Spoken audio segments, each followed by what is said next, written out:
विभिन्न क्षेत्रों में कैरियर बनाने हेतु योग्यता एवं अवसरों की जानकारी, यानी कुछ ऐसे क्षेत्र जो महत्वपूर्ण हैं जिनमें आप जा सकते हैं।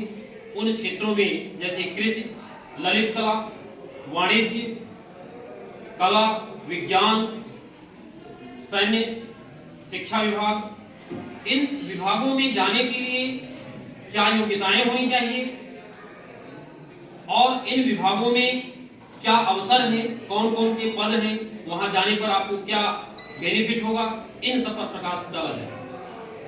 विभिन्न प्रतियोगी परीक्षाओं की जानकारी आपको दी जाएगी। आज 10वीं के बाद जैसे पीपीटी, आईटीआई एवं अन्य प्रतियोगी परीक्षाएं 10वीं परीक्षा पास करने के बाद छात्र जो दे सकता है उसके बारे में आपको आज जानकारी दी जाएगी। 12वीं परीक्षा के बाद प्रतियोगी परीक्षाएं जैसे NEET, JEE, CLAT, NDA, CDS, Indian army, SSC, railway, banking, इन सब प्रतियोगी परीक्षाओं के विषय में आपको जानकारी दी जाएगी कि इन प्रतियोगी परीक्षाओं को पास करने के बाद आप कौन कौन से पदों को पा सकते हैं, वहां पर आपकी क्या सैलरी होगी, साथ में इस पर भी जानकारी दी है। स्नातक के बाद आपको UPSC, PCS, bank PO, CAT, MCA, इन सब के बारे में जानकारी दी जाएगी। कुल मिलाकर के आज का जो हमारा बिंदु है विभिन्न प्रतियोगी परीक्षाओं की जानकारी और उनसे जुड़े हुए पद यानी उनका फ्यूचर क्या होगा, इन पर प्रकाश डाला। कार्यक्रम की शुरुआत हम करते हैं कृषि क्षेत्र से। कृषि का जो क्षेत्र है काफी अहम है। हमारा जो भारत है कृषि प्रधान देश है, आप जानते हैं, इसलिए कृषि एक महत्वपूर्ण क्षेत्र है। कृषि के क्षेत्र में जैसे 10वीं के बाद कुछ विद्यालयों में 11वीं और 12वीं में भी जैसे आप गणित लेते हैं, बायोलॉजी लेते हैं, उसी प्रकार से एक संकाय है कृषि भी, एग्रीकल्चर भी एक संकाय है। ये कुछ विद्यालयों में आज भी चल रहा है। हर विद्यालय में इसकी कक्षाएं संचालित नहीं हो पा रही हैं, लेकिन कुछ विद्यालयों में 11वीं 12वीं में भी छात्र कृषि विषय का चुनाव करते हैं और वहां यानी कृषि से संबंधित चीजों को पढ़ते हैं। तो 12वीं करने के बाद फिर उनको क्या करना है, क्या करना चाहिए, ये जानकारी आपको आज दी जा रही है। तो 12वीं करने के बाद आप एग्रीकल्चर के फील्ड में क्या कर सकते हैं। 12वीं मतलब 11वीं 12वीं से किए हैं और नहीं भी किए हैं तब भी आप 12वीं के बाद यदि आप किसी भी संकाय से 12वीं किए हैं, चाहे गणित का छात्र हो, चाहे विज्ञान का छात्र हो या कला का छात्र हो, वह भी 12वीं के बाद बीएससी कर सकता है हार्टिकल्चर से। हार्टिकल्चर क्योंकि ये जो विषय है ये अभी कला का ही कहीं न कहीं हिस्सा है, एग्रीकल्चर कला का ही हिस्सा है, इसलिए कला का भी छात्र इसमें जा करके और हार्टिकल्चर बीएससी, एग्रीकल्चर से भी बीएससी होती है। बीएससी का मतलब कुछ लोग भी न समझते होंगे, समझते हैं बीएससी बैचलर ऑफ साइंस, ये 3 वर्षीय पाठ्यक्रम होता है जिसे स्नातक कहते हैं। 12वीं के बाद 3 वर्षीय पाठ्यक्रम है, ये स्नातक के नाम से जाना जाता है। अब इसी में देखिए स्नातक जो शब्द है ये बहुत ही ब्रॉड वर्ड है। स्नातक कहाँ होता है, जैसे बीए आप बोलते हैं, बैचलर वहां भी, बैचलर ऑफ आर्ट्स बीए वहां भी स्नातक, BSc bachelor of science, BE bachelor of engineering वहां भी स्नातक है। तो स्नातक शब्द से आपको परिचित होना पड़ेगा। तो सभी छात्र समझे यह स्नातक जो है कहीं कहीं 3 वर्षीय होता है और कहीं कहीं 4 वर्षीय होता है। जैसे इंजीनियरिंग वगैरह में जो बी करते हैं वो 4 वर्षीय और बीए या बीएससी करते हैं तो क्या है 3 वर्षीय। आज की डेट में एक नया प्रोग्राम लॉन्च हुआ है कि इसको 5 वर्षीय कर दिया गया। बीए बीएससी को 5 वर्षीय उसमें जोड़ दिया गया, क्या बीएड भी जोड़ दिया गया, बीएससी बीएड, बीए बीएड, ये 5 वर्षीय कर दिया गया। लेकिन ओवरऑल आप ये समझें कि स्नातक की जो डिग्री होती है वो 3 वर्षीय होती है और यह 12वीं के बाद की जाती है। किसी भी संकाय का छात्र यह स्नातक डिग्री ले सकता है। आर्ट का जो छात्र होगा उसको बीए बोलेंगे और जो साइंस के छात्र होंगे उनको क्या बोलेंगे बीएससी, लेकिन है वो दोनों क्या स्नातक। तो इसी तरीके से एग्रीकल्चर के फील्ड में भी स्नातक की डिग्री मिलती है जिसे बीएससी एग्रीकल्चर के नाम से जाना जाता है। बीएससी एग्रीकल्चर के अलावा हार्टिकल्चर एग्रीकल्चर का एक फील्ड है। हार्टिकल्चर के अंतर्गत क्या आता है, जैसे बागवानी, फूल बगीचे ये सब लगाना, तो ये भी तो एग्रीकल्चर का एक हिस्सा है।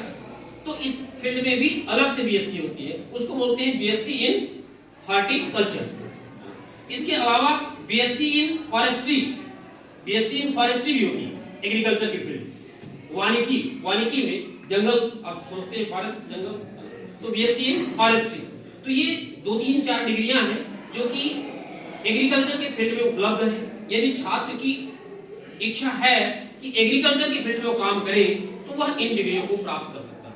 इन डिग्रियों को प्राप्त करने के पश्चात वह क्या क्या बन सकता है, फ्यूचर क्या है, संभावनाएं क्या है, तो बनने के लिए इसमें कुछ पद हम बता रहे हैं आपको, जैसे सहायक कृषि अधिकारी, सहायक कृषि अधिकारी अथवा कृषि अधिकारी, ये पद होता है। दूसरा पद है कृषि विकास अधिकारी, ADO, agriculture development officer, agriculture field officer, horticulture development officer. माने जो भी आपका ये संकाय जैसे एग्रीकल्चर या हॉर्टिकल्चर है तो इसमें जो है विकास अधिकारी बनती है। असिस्टेंट डायरेक्टर भी होते हैं, कृषि विभाग में डायरेक्टर का पद होता है, संचालक का पद होता है। तो ये सारे जो पद हैं, इन पदों पर जाने पर आपको 40,000 से लेकर के और 60,000 70,000 तक मंथली इनकम होती है। इन पदों पर जो शोभित हैं वो इस तरीके के वेतन पाते हैं। तो आपको जानकारी होनी चाहिए कि ये वेतन मिलेगा और ये पद है और ये योग्यता है। यदि आपका इंटरेस्ट कृषि के क्षेत्र में है तो निश्चित रूप से आप जा सकते हैं। ये हुआ कृषि का क्षेत्र में शॉर्ट में आपको जानकारी। कृषि के अलावा दूसरा हमारा क्षेत्र है वाणिज्य। ये बिजनेस का क्षेत्र होता है वाणिज्य। इसके अंतर्गत कौन कौन सी डिग्रियां होती हैं? सामान्य रूप से आप जानते होंगे कि 10वीं के बाद छात्र 11वीं में विषय का चुनाव कॉमर्स के रूप में करता है। हमारे विद्यालय में भले संचालित नहीं है, लेकिन कुछ विद्यालयों में या अधिकतर विद्यालयों में ये कॉमर्स का जो फील्ड है आज बहुत तेजी से चला है ट्रेंड कॉमर्स। तो कॉमर्स के फील्ड में आप देखिए, जैसे 11वीं 12वीं से कॉमर्स करने के बाद जब स्नातक की डिग्री आएगी तो स्नातक में इसको क्या बोलेंगे, तो वहां पर बोलेंगे क्या, बीकॉम, बैचलर कॉमर्स। कॉमर्स में आपको बैचलर की डिग्री है। यदि आप बीकॉम करते हैं, अब बीकॉम करने के बाद और क्या कर सकते हैं, क्या संभावनाएं हैं, बहुत बड़ा व्यापक क्षेत्र है। वाणिज्य का जो क्षेत्र है बहुत ही व्यापक क्षेत्र है। आजकल जितने भी नाम आपने बिजनेस, बड़े बड़े मतलब विश्व के धनी आदमी, भारत के धनी आदमी, जितना भी नाम आपने सुना होगा वो सब इसी फील्ड से जुड़े हुए। बिजनेस का क्षेत्र बहुत बड़ा क्षेत्र है। अब इसमें कौन कौन सी संभावनाएं हो सकती है? बिजनेस व्यक्तिगत भी हो सकता है और शासन की भी नौकरी हो सकती है। इसके अलावा कुछ कंपनियां हैं, उन कंपनियों में भी आप इस फील्ड में जा सकते हैं, वहां अच्छे पद हैं, आप कॉमर्स फील्ड में जा सकते हैं। तो इसमें कौन कौन सी डिग्रियां होती है? बीकॉम करने के बाद इनको आप सुने, 1 क्लास की जो नौकरी होती है जिसमें आई लगा होता है, चर्चा हम किए थे पहले, तो उस 1 क्लास की जो नौकरी होती है इस कॉमर्स फील्ड की, उसको बोलते हैं क्या, सीए।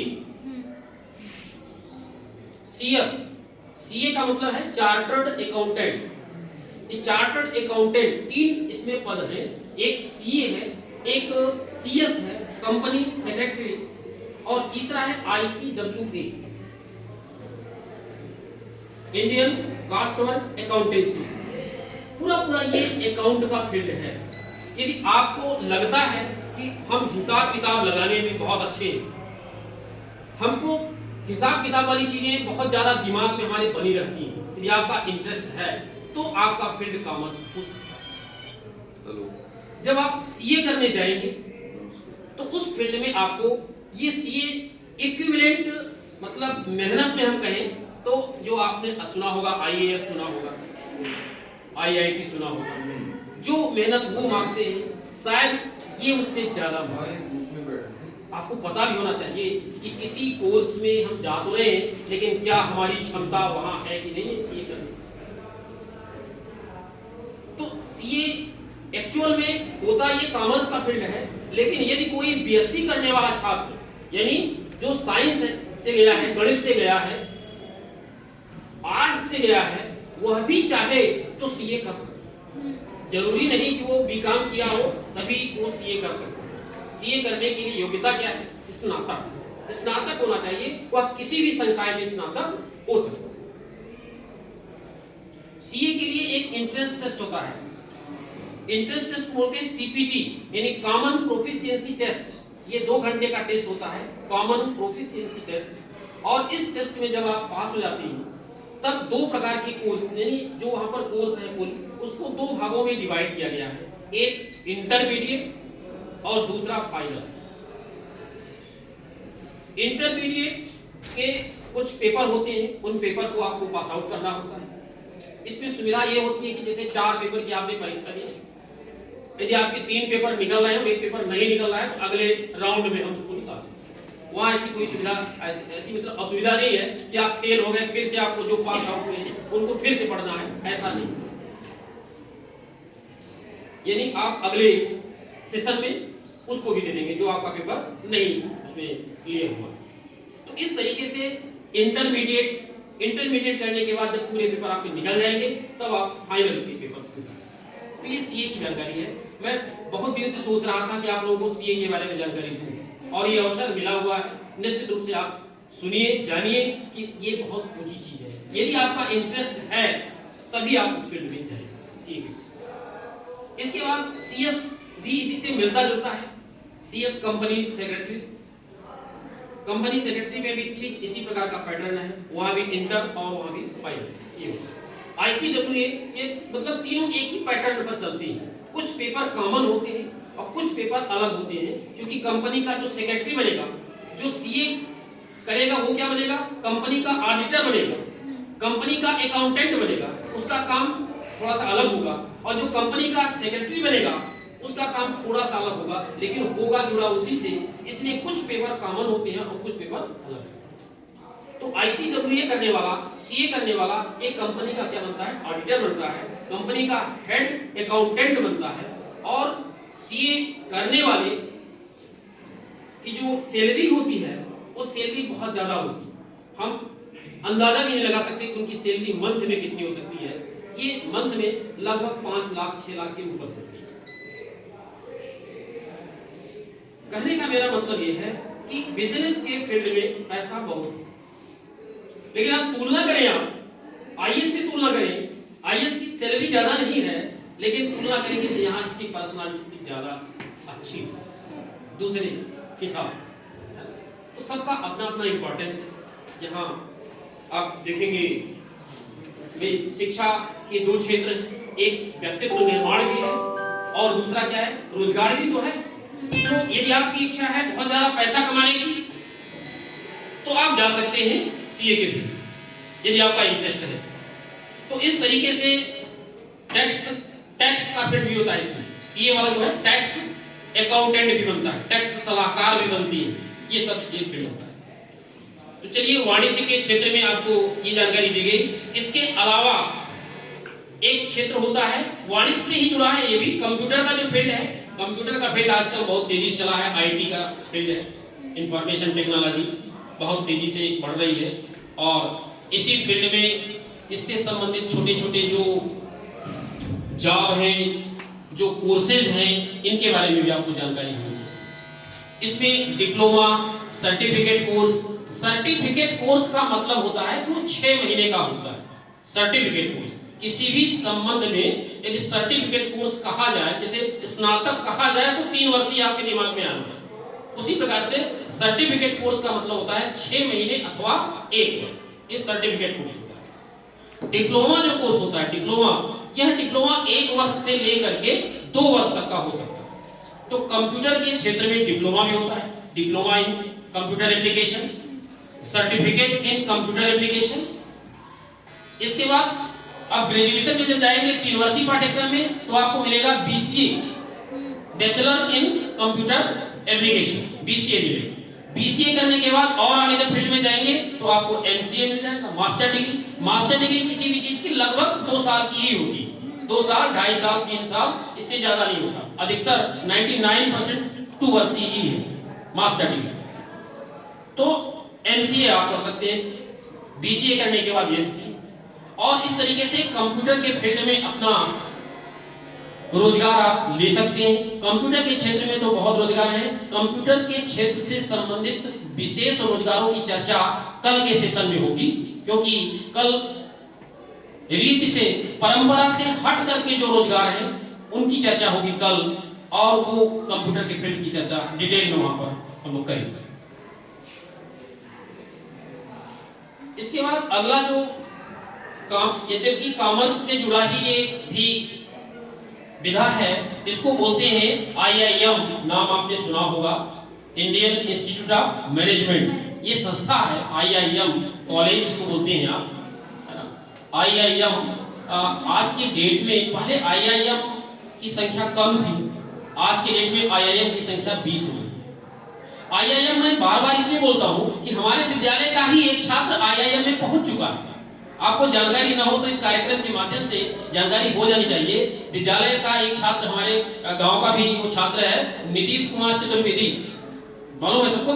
नीतीश कुमार चतुर्वेदी इस विद्यालय का छात्र है और वह IIM में पहुंच चुका है, अभी इसी साल उसका एडमिशन हुआ।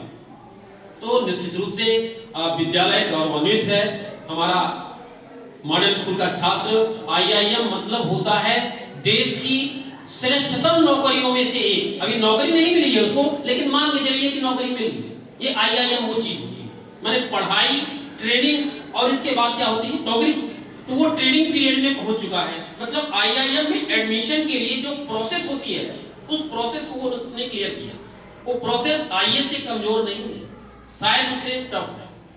दुनिया के सबसे टफेस्ट एग्जाम में आता है क्या, CAT, common admission test, CAT. और उस कैट परीक्षा को वो पास करके IIM में एडमिशन होता है, और उस छात्र ने कैट क्वालिफाई, बहुत बड़ी बात है। उसके लिए कम से कम तालियां हो जाते हैं।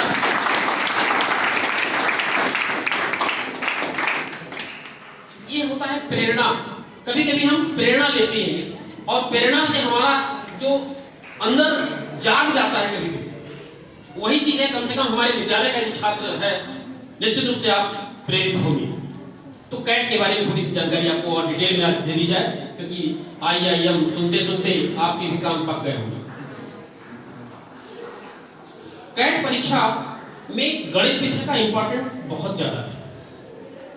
कैट परीक्षा कब आपको देने का अवसर मिलेगा, पहली जानकारी, जब आप स्नातक हो जाए, स्नातक। लेकिन स्नातक किसी भी संकाय से, जरूरी नहीं कि आपने गणित लेकर के ही स्नातक किया है तभी आप कैट परीक्षा में बैठ सकते हैं।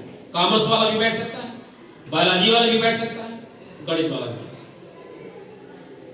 किंतु सक्सेस होने के लिए जरूरी क्या है, वहां किन विषयों का ज्ञान बहुत अच्छा होना चाहिए, गणित का ज्ञान बहुत अच्छा होना चाहिए।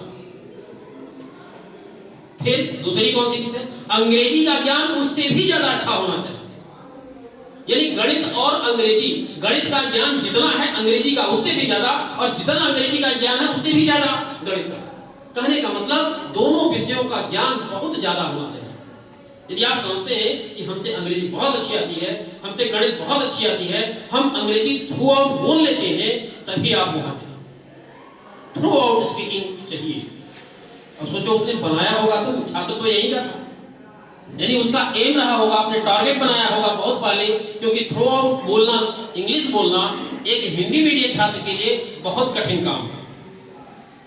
इस संदर्भ में मैं आपको बताऊं, ये जो टीचर का जॉब होता है, जिस पद पर मैं हूं आज के डेट में, इसी पद के लिए मैंने अप्लाई किया था KVS में, केंद्रीय विद्यालय। आप समझते हैं, सभी लोग जानते हैं, केंद्रीय विद्यालय में इंग्लिश मीडियम से पढ़ाई होती है। वहां भी प्री मेंस और इंटरव्यू होता है वहां का टीचर बनने के लिए। वहां का लेक्चरर बनने के लिए 3 चरणों से गुजरना होता है। मैंने भी अप्लाई किया था, मैं यहाँ की नौकरी पा गया था, आपके ही विद्यालय में या वहाँ उत्कृष्ट विद्यालय में मैं था, और एग्जाम दिया था, प्री हमारा क्लियर हुआ। मेंस में पूरे इंडिया में हमारी तीसरी रैंक आई गणित में। लेकिन मैं जब इंटरव्यू में गया, इंटरव्यू में जब कम्युनिकेशन होने लगा, कम्युनिकेशन मतलब वार्तालाप, कि हम अंग्रेजी में बात कर लेते हैं कि नहीं, तो वहां पर एक मैडम इंटरव्यू ले रही थी, और उसने जैसे 3-4 लाइन में इंग्लिश में बोला, वैसे उसने सारी बोला, नेक्स्ट ट्राई करिए। यानी हमारी वहां पर इंग्लिश की जो प्रोफिशिएंसी थी जो स्पीकिंग थी वो उसको अच्छी नहीं लगी, क्योंकि मैं हिंदी मीडियम का छात्र, ज़्यादा तैयारी भी नहीं कर पाया था। तो कहने का अर्थ ये हुआ कि कुछ नौकरियां ऐसी हैं जहां स्पीकिंग, इंग्लिश स्पीकिंग का बहुत ज़्यादा महत्व है। उन्हीं नौकरियों में से ये कैट है।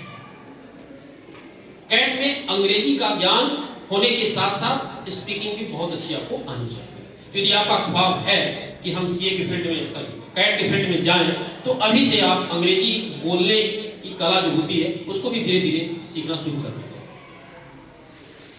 कैट में जैसा कि आपको बताया गया कि ये दो गणित और इंग्लिश, गणित तो सामान्य गणित आती ही है, उसमें ज्यादा ऐसा नहीं कि 11वीं 12वीं की गणित आएगी आपको कैलकुलस लगाना होगा, ऐसा नहीं है। 10वीं तक की गणित आती है, 9वीं और 10वीं की गणित आती है, लेकिन एक सवाल गणित का लगाने में उसमें पसीना छूटता है। 10वीं के ही स्टैंडर्ड की गणित है, किंतु एमएससी करने वाला यानी मैं यदि उस पेपर को लेकर के बैठता हूं तो मुझे भी पसीना आता है। ऐसे क्वेश्चन फ्रेम किए जाते हैं, मतलब आपको उस लेवल की तैयारी करनी है। टॉपिक वही है क्या, साधारण ब्याज, लेकिन साधारण ब्याज का ऐसा क्वेश्चन फ्रेम कर देंगे कि आपको वहां पर तो आपको 2 ही मिनट में लगाना है, यहां बैठेंगे तो 2 घंटे लगाएंगे। क्यों? क्योंकि उस तरीके के प्रश्नों का अभ्यास नहीं किया। यदि आप ही अभ्यास करना शुरू कर देंगे तो निश्चित रूप से, है ना, सफलता तो मिलेगी। बच्चों को ही सफलता मिलती है तो आपको क्यों नहीं मिलेगी। हमेशा आशान्वित रहिए।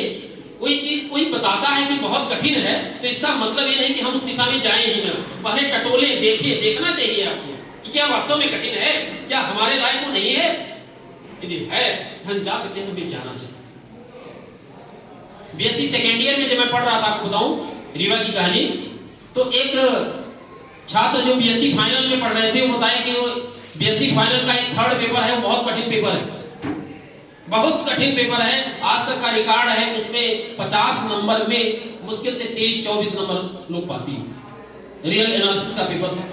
तो BSc second year pass out होने के बाद मैं उस किताब को खरीदा और घर में आकर के, क्योंकि गर्मियों की छुट्टी रहती है, उस गर्मियों की छुट्टी में मैं 2 महीने में उसको अपना पढ़ लिया। 2 महीने में पढ़ लिया और पढ़ करके बीएससी फाइनल में पढ़ते हुए मैं उसको साल भर बच्चों को पढ़ाया और उसको मुझे ऐसे याद हो गई कि कहीं से भी पूछ लो पेज क्रमांक तक याद हो गया, इस पेज क्रमांक में लिखा होगा। कहने का मतलब जब कोई चीज लगती है कि कठिन है तो वहां आपका इंटेंशन ज्यादा जाता है कि कठिन है तो क्या कठिन है यार। यदि आप कुछ रखते हैं दम अपने अंदर तो कठिन है तो क्या कठिन है और कैसे कठिन है देखते हैं, ये तमन्ना आपकी होनी चाहिए। यानी जब तक आपके अंदर कोई जुनून नहीं आएगा तो निश्चित रूप से आप कहीं भी बहुत अच्छा नहीं कर पाएंगे। बहुत अच्छा करने के लिए आपके अंदर जुनून होना ही चाहिए और उस जुनून को पाने के लिए धैर्य और निरंतरता बहुत आवश्यक है। तो ये कैट के बारे में आपको बताया गया। कैट में सबसे जरूरी चीज होती है, एक और बता दें आपको, लॉजिकल रीजनिंग, जो आप जानते हैं रीजनिंग के क्वेश्चन, है ना।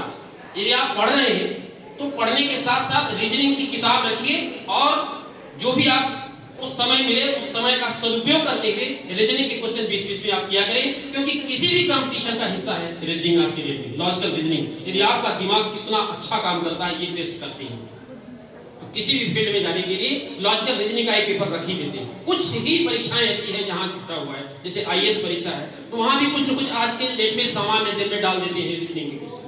यानी रीजनिंग इंपॉर्टेंट है। Logical reasoning, verbal, non verbal, 2 प्रकार की रीजनिंग होती है। एक फोटो वाला जो आता है दैट इज नॉन वर्बल, और कुछ लिख करके जो आता है वो वर्बल। तो दोनों प्रकार की रीजनिंग का ज्ञान आपको होना चाहिए, तभी आप अच्छी कंपटीशन क्लियर कर पाएंगे। तो कैट के बारे में आपको ये जानकारी हो गई। ये हमारे विद्यालय का जो छात्र गया है आईआईएम में, वो आईआईएम बोध गया में, बोध गया ये बिहार में है आईआईएम की संख्या इस समय कितनी हो गई? 20। ये सामान्य जानकारी है, क्वेश्चन है। 20 आईआईएम इस समय है, यानी पूरे भारत में 20 कॉलेज हैं इसके, है ना।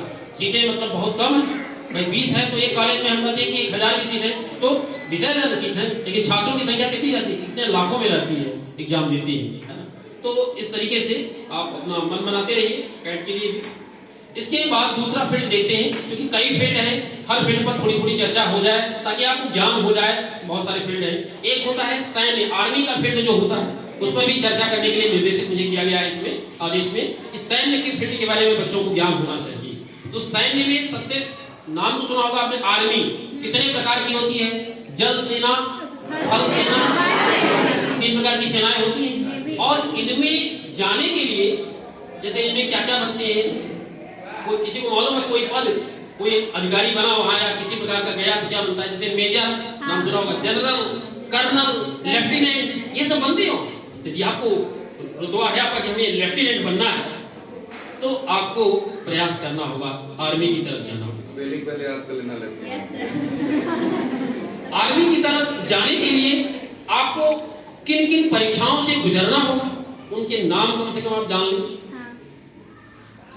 यद्यपि नाम आपने सुना होगा, एनडीए नाम सुना, नेशनल डिफेंस एकेडमी। दूसरा CDS, CDS combined defence services, combined defence service. तो ये जो दो एग्जाम होते हैं मेन, एनडीए और सीडीएस, अभी चर्चा चल रही है इस फील्ड में महिलाओं को जाने की। अभी केवल पात्रता पुरुषों के लिए आर्मी में, जान लीजिए। एनडीए 12वीं के बाद छात्र योग्य हो जाता है एनडीए की परीक्षा देने, और स्नातक के बाद वो योग्य हो जाता है सीडीएस की परीक्षा देने, कंबाइंड डिफेंस सर्विस।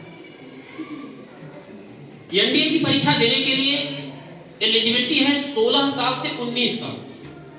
19 साल के बाद परीक्षा छात्र नहीं दे पाएगा। और सीडीएस के लिए है 20 से लेकर के 26 साल, 20 से 26। तो इसमें काफी लिमिटेशन। ये परीक्षा किसके द्वारा कंडक्ट होती है? Union public service commission, UPSC board है, यूपीएससी, उसके द्वारा ये दोनों परीक्षाएं कंडक्ट होती है ना, एनडीए और सीडीएस। तो इसमें कौन कौन से पेपर होते हैं, शॉर्ट में ये भी जानकारी हो जाए। देखिए, इंग्लिश और गणित ये दोनों पेपर तो होते ही हैं एनडीए और सीडीएस में। इसके अलावा कुछ सामान्य अध्ययन के रूप में आपको इतिहास, भूगोल, राजनीति, इन सब की भी जानकारी होगी, क्योंकि इसका भी एक पेपर होता है। सामान्य अध्ययन के नाम से होता है, लेकिन इन सब की जानकारी बिना हुए केवल गणित और अंग्रेजी के दम पर आप एनडीए अथवा सीडीएस नहीं हो सकते। एनडीए और सीडीएस के लिए एक चीज और जरूरी होती है, क्या? पर्सनालिटी, मतलब उस तरीके का कि आपकी वो लंबाई कितनी है ना, चेस्ट कितना है, ये भी सब देखते हैं। तो थोड़ा सा कद का भी ध्यान देना, ये आर्मी के फील्ड की चीज हो गई। इसके बाद एक और महत्वपूर्ण फील्ड है SSC.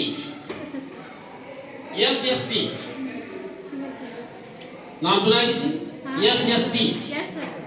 SSC staff selection commission, ये भी एक आयोग है। स्टाफ सिलेक्शन कमीशन एक आयोग है, और स्टाफ सिलेक्शन कमीशन इसके अंतर्गत सीजीएल यानी कंबाइंड ग्रेजुएट लेवल टेस्ट होता है, सीजीएल बोलते हैं। नई नई चीजें आपको मिल रही हैं सुनने के लिए, सुनिए। CGL combined graduate level test, SSC. पहले क्या होता था कि पहले 10वीं के स्तर की भी एसएससी होती थी, 12वीं के स्तर की एसएससी होती थी, लेकिन आज के डेट में अब कंबाइन कर दिया गया है, इसलिए इसका नाम रखा गया कंबाइंड ग्रेजुएट लेवल टेस्ट। यानी जब आप ग्रेजुएट हो जाएंगे तभी इस परीक्षा को दें। और इसमें जैसे आप एक पद का नाम सुना होगा आपने, क्लर्क का।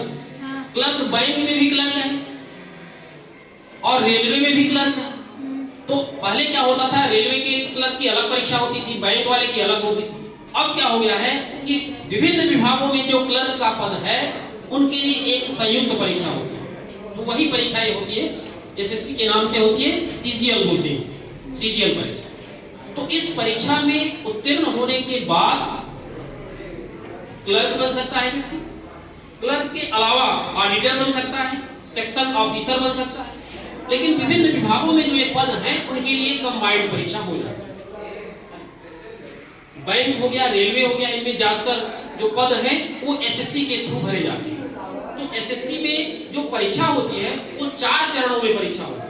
अभी आपने 3 चरण सुना, प्री, मेंस और इंटरव्यू। यहाँ 4 चरणों में परीक्षा होती है, सीजीएल की परीक्षा, एसएससी का एग्जाम है ना। इसमें शॉर्ट में मैं बता रहा हूँ, इसलिए कि अभी आपको जरूरत तो है नहीं, जब ग्रेजुएट हो जाएंगे तब जाएंगे परीक्षा देने। शॉर्ट में आप सुन लीजिए कि पहला जो चरण होता है जिसको कि टीयर 1 के नाम से जानते हैं। इस टीयर 1 में आपका जो पेपर्स होते हैं, जानना इसलिए जरूरी है कि उन पेपर्स के बारे में यदि आपका रुझान है तो अभी से हम अध्ययन करते रहे। जैसे सामान्य अध्ययन का पेपर है, लॉजिक का पेपर होता है, गणित का पेपर होता है। गणित में क्या, वही 10वीं स्तर की गणित, जहां भी पेपर गणित का होता है स्तर वही होता है 10वीं का, और इसके अलावा इंग्लिश का पेपर। ये जो पेपर होते हैं 4 पेपर होते हैं टियर 1 में, यानी फर्स्ट फेज में। सेकंड फेज में भी 4 पेपर होते हैं, वहां भी यही सारी चीजें पूछ जाती है। एक पेपर अलग से जुड़ जाता है सांख्यिकी का, जो कि आप 1-2 टॉपिक पढ़ते हो गणित में भी, वो सांख्यिकी का एक पेपर होता है। और तीसरे चरण में ऐसे लिखने के लिए आता है निबंध, और चौथे चरण में कंप्यूटर की परीक्षा होती है कि आप कंप्यूटर चलाना अच्छे से जानते हैं कि नहीं जानते हैं।